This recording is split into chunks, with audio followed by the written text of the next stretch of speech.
Spice FM, Nairobi. Experts, Senior Counsel Abdulkadir Mohammed and Dr. Ekuru Aukot both studied in the best schools from the University of Nairobi to Ukonje, including Harvard and where? Warwick. See, my friend. PhD. See Warwick. Sawa. No, see Warwick.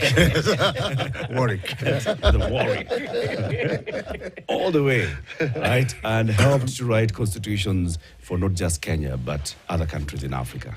So now, the Constitution says the vacancy in the office of the Deputy President, Article 149, within 14 days after a vacancy in the office of the Deputy President arises, the President shall nominate a person to fill the vacancy and the National Assembly shall vote on the nomination within 60 days after receiving it. Let's spend some time here. Okay. So first of all, what is the process of declaring a vacancy in the office of the Deputy President? Who does that? Okay. It's already been declared. Yes. So who does it? So the moment the vote is called by the Speaker of the Senate, the Constitution says there is a vacancy. Then there is communication. The Deputy President shall cease to hold office. There you go. Okay. There you go. Then there's communication to obviously send that information to the President. And there's a gazettement process, which is basically instrumentalism to give notice. It's already out, actually. Which is already done.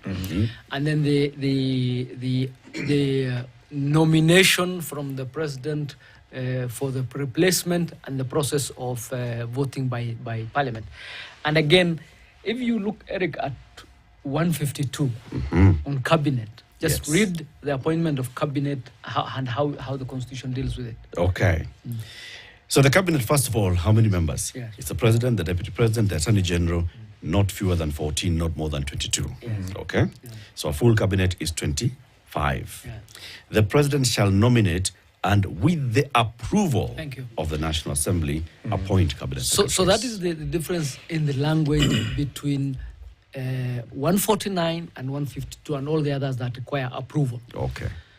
So this is early days in our constitutional development. It is constitutionalism that's getting developed. So if you are to go with the strict black letter of the law, it is that the 149 voting is different from the 152 approval. And the philosophical basis is that the Deputy President's office is elective. It is not necessarily appointive. And appointed officers are vetted. Elections, the assumption is the people vetted you. Right. Now, if you were to go to the spirit, as Daktari says, nothing stops Parliament. the National Assembly Speaker from saying, even though that is the case, we will still want to go through this other process. But if I was to follow the precedent set by Speaker Wetangula, you remember when he was sent a list of CASs to vet, he was and I think he was right, he was very clear to say, my vetting issues come from the Katiba, and nothing from the Katiba or the law says I should vet this person. So I don't think there's anything wrong if Parliament receives and goes ahead and votes. That is certainly within their limit. Yes. So let me see if I get it right. We are saying, unlike a couple of weeks ago, when the President nominated ministers who had then to go through a vetting process in Parliament and then a vote of the whole House of Parliament, blah, blah, blah.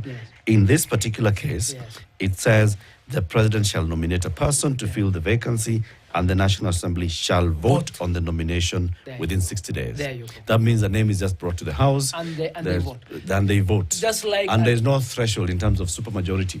There is actually a simple majority. It's a simple majority, of the quorum of the House. Of the quorum of the House. So can even be 30 people present, and so long as they get a third, the man is Deputy President, or the woman.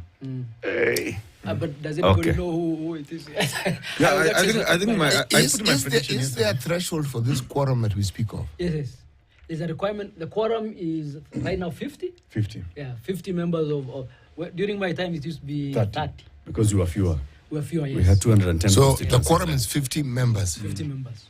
That quorum is So low. Kukuwa na watu 51. But I can assure you, for like last night, you saw the entire Senate was there. Yeah. Nobody was ill and nobody had traveled. 67 members. Nobody All. fell. Nobody fell. Nobody was absent. Yeah, Nobody was felt absent, yeah. Nobody had an absent was absent with an excuse. So then, before this, Yes. right, the other argument has been brought into the point of electing Yes. a president and the running mates, Yes. right? Yes. They go through a process, Yes. and there's a vetting process. Yes. The vetting Yes. process there is Nomination process. the nomination process. Yeah. That they have to go to IEBC, and the IEBC has got to confirm that they qualify Yes. to be president and deputy president as set out in the constitution. Yeah. You must be only a citizen of Kenya, Yes. and you cannot be dual citizen. Yes. You must be at a certain age. Yes. You must. No, age is not, age is not No. As long as you are an adult, above 18 is above fine. 18 years, Okay. Then you must have a degree. yes, and all these other matters of integrity. So the IEBC will, take in from EACC about your integrity and DCI about your integrity. You must never have been convicted and for 6 months and above. So the IEBC has to look at all those things before confirming. In this particular case, who checks that? Who checks that the person that President William Ruto nominates does not hold any other passport, for example? There you go. So number one, first of all, the president and his people are the president's office, because they're lawyers at the president's office. You see, the presidency is not just one person. It's the office. It's the office. Right. And you have the president, and you have his lawyers, and you have the attorney general, and they'll go through this. And I did that work as advisor as the head of that office. Right.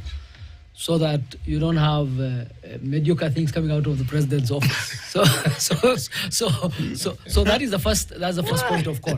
So that's the first point of call. And the president and his office will go through that process and confirm that the people we are sending actually meet the criteria. Okay. Then it comes to Bunge. Assuming we follow the process that we said, then it comes to Bunge. Bunge has one of the best public service outfits in the country. If you remember yesterday, Speaker Kingi said, "I'm going to retire for 5 minutes." Yes. And 10 minutes later, he had a He ruling. came back with a very fully with a worded ruling. ruling. So I can assure you, by the time they said we'll come back at 5 p.m., somebody in the back office had decided it could be this or this, what happens, and had a well-argued document ready for the speaker to either agree or this. It's the speaker's decisions, but somebody had done that work. So I can assure you they'll have gone through that process and said, remember the other day they said we required a 2/3 majority of the county assembly. You were not 2/3. Do you remember that? They actually made a decision. So it is... That was the Kericho governor's impeachment process. So that process, there are many times when the speaker is called upon to decide whether something is constitutional or not. Right. So obviously in the debate around the voting, or even before the debate, the speaker will have gone through all this, and the public service behind the scenes would have gone through. So there's quite, and there are lawyers in parliament also. There is the legal setup, or there's a whole branch of public service in terms of. So I have no doubt that if that is the process we're going to go through, it will definitely go through the steps. But you have raised a point which I suspect Dr. will also agree with you on, which is that if we wanted to have a link with the IEBC, would that be a process where we can then ask the IEBC to chime in? And what happens now that there is no IEBC in place, and those are issues that are alive? Okay. But I think I think we're trying to make it very seamless so that the succession planning cannot be compromised. Thank you. Because I mean, and you can see we put those timelines, but it's also a risk for a country. When, for example, say you have got one person as a chief executive officer in charge of the country. You remember go back memory lane when Moi, I think, was president for nearly, is it 1 year? 1 year.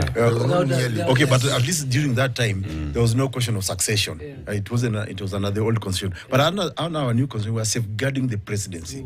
And I think that's why, I mean, maybe that is a philosophy that's being applied in the Senate, not necessarily with the trial of Gachagua, because I don't agree agree with that trial. It was completely shambolic. But I think in terms of now succession, they may not want to wait longer. That's why probably a special session of Parliament today is convened to probably discuss. I think already, and it just tells us that this thing of Gachagua was predetermined. Ilisha kitambo, ilienda zamani. So this was predetermined. And I think that's why I think they're rushing it, because I think on the one hand, it's probably a good thing that we say law abhors vacuum. So I don't think we need a vacuum in the office of the deputy president if that's the way they want to go. Even though the product of the situation currently is questionable, but at least they should be able to fill that office within the shortest time possible. And I'm sure already they have thought of a name. Not even thought. They already have a name. Okay. And it's just going to be put into Parliament. It will be rubber stamping. As you know, the current National Assembly is an extension of the president, not even the presidency itself, but the president. Daktari, yes. When Section 2A was repealed, did we know it would take us to where we are today? Had even the most those whose imaginations could run wild and go to perhaps another solar system, had we imagined that when multipartyism came back to Kenya, we would be where we are today? I think for me, repeal of Section 2A was a very good thing. And I think it probably also now speaks to the current context, where now you've got freedoms of expression. People can call presidents anything they want to do. You have now about almost over 80 political parties in Kenya, and people can ventilate their political ideas whichever way they want without being stifled. I think, for me, it ushered in the way for the current constitutional dispensation. Yes, it did. It did. And I think for me, it's a good thing for the country. That's why and a lot of African countries, by the way, Abdi and I have traveled to speak about the constitutional making process. Actually, they admire Kenya. Absolutely.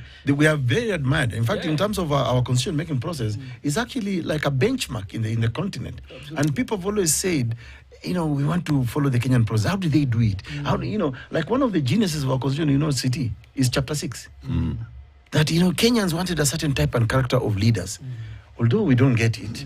And in the spirit of the constitution. But it's there. Yeah, you see, the reason why I asked the question is because momentous as the promulgation of the constitution was, this process we're discussing is also momentous. Absolutely. It is. Absolutely. And first of all, let me agree with Daktari. Right now, you think this can happen in any other country in the region? No. I doubt.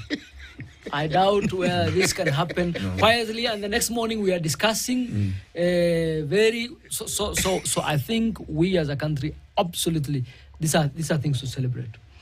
Now, having said that, there's a question you asked. Except the killing and the abductions of the Gen Zs. That absolutely. Yes. So in terms of the question you asked. Because again, the spirit of the Constitution. So in terms of the question you asked, the way I thought about it was, there was a man called Olo Aringo.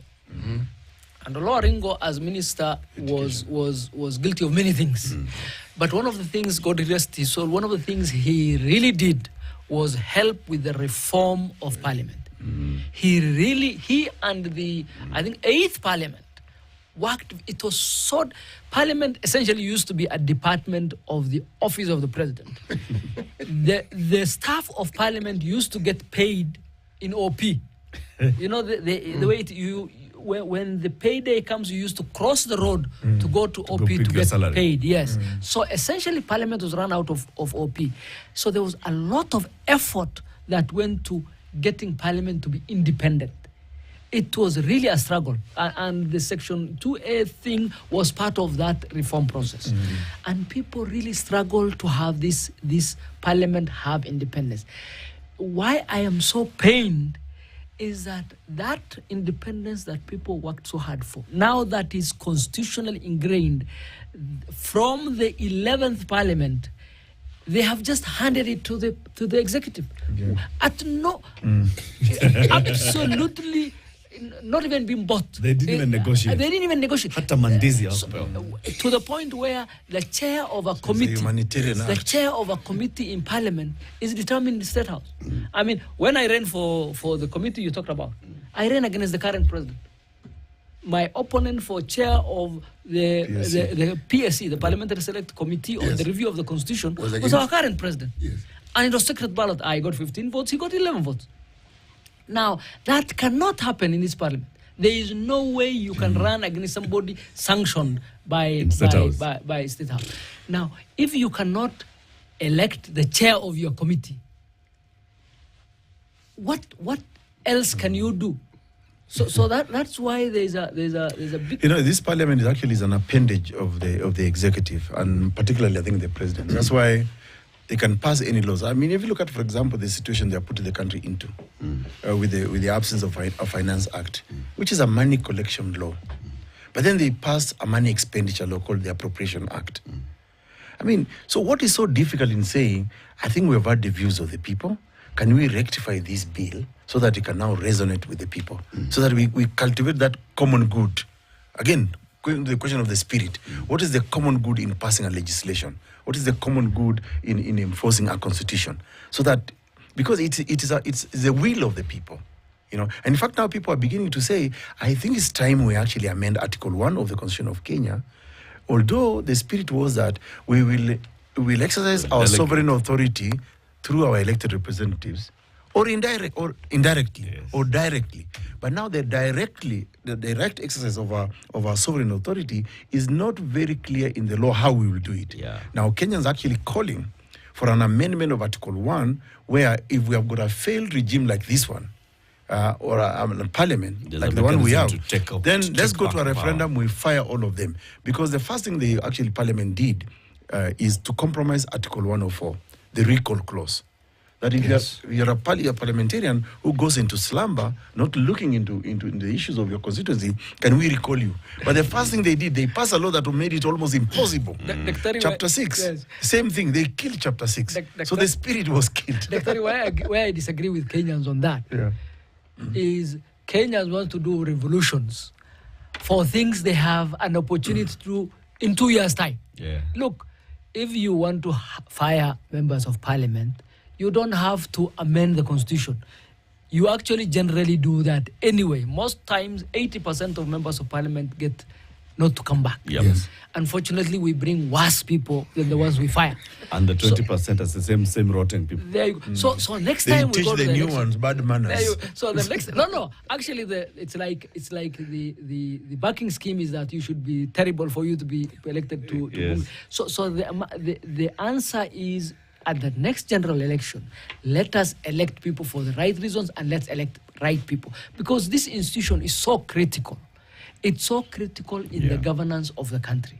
If you get it wrong, everything else flows from there. All senior officials get vetted by this institution. Yeah. If you have got how many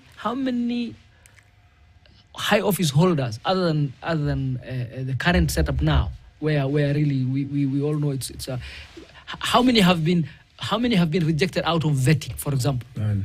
Except But there's a there's one- problem on here. a sham There to is it, a problem here with everything they didn't that we answer say. those questions very well. Was there If- one lady that was rejected? Yep. And it's only usually by the way 1 or 2 or 3, Yep. and it's only ladies, by the way. It's not Yeah. even men. So long as And in it the is tourism underst- docket. so long as it is understood and it is known in this country that wrong at whenever it is enacted in high offices will not be punished. Meaning, once we've embraced and enshrined impunity, okay, and then the way we deal with this is this hypocritical manner in which you go about things.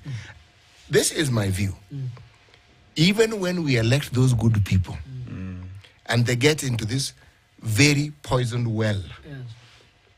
how many times do we ask what happened to so and so? So many times. Now, how many times do we ask that? I don't know. I think I think it's the water or the tea they drink in there. Because you must be laced. They change before your very eyes, and you wonder. You've said it. Sure. It's the 20%.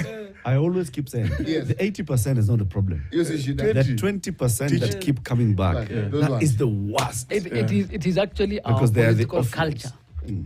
You know. Yes. I think the problem in this country is that our politics has been so commercialized, and when you have got, say, an executive that believes in just using money and buying people, and maybe it's the bigger picture, Latif. And maybe we can talk about this another time. When the state of the economy of the country is not accommodating everybody to live in a certain comfortable way, then you create actually a sea of poverty, where now you create actually the slave and master relationship.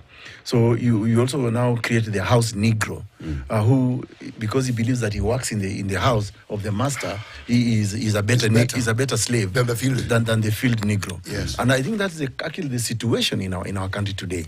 That the people in charge of the country do not want really to create opportunities that can make the people live better wherever. And you see, that is the spirit of devolution. That in devolution, we're supposed actually to devolve services to each and every part of the Republic of Kenya. And if you have traveled this kind of, like some of us have done, imagine there is a very big economic opportunity in all the 47 counties of this Kenya. If you are just to develop an industrialized opportunities, you can have a Kikuyu relocating to Mandera or Lokitang and still live comfortably.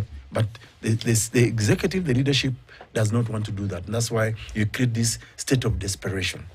Very well said. Now you've spoken like a party leader. What do you mean like I am? Now you've brought in... We know you are, but you've spoken like the leader you are. Oh, the leader I ought to be. Thank you very much, Dr. Ekuru Aukot. Your final words in 25 seconds. Oh, thank you very much. I think it's a momentous occasion. I think there's definitely a lot of things we have not got right, but I think there are a lot of things we have gotten right.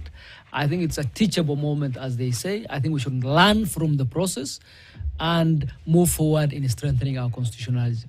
Asante sana.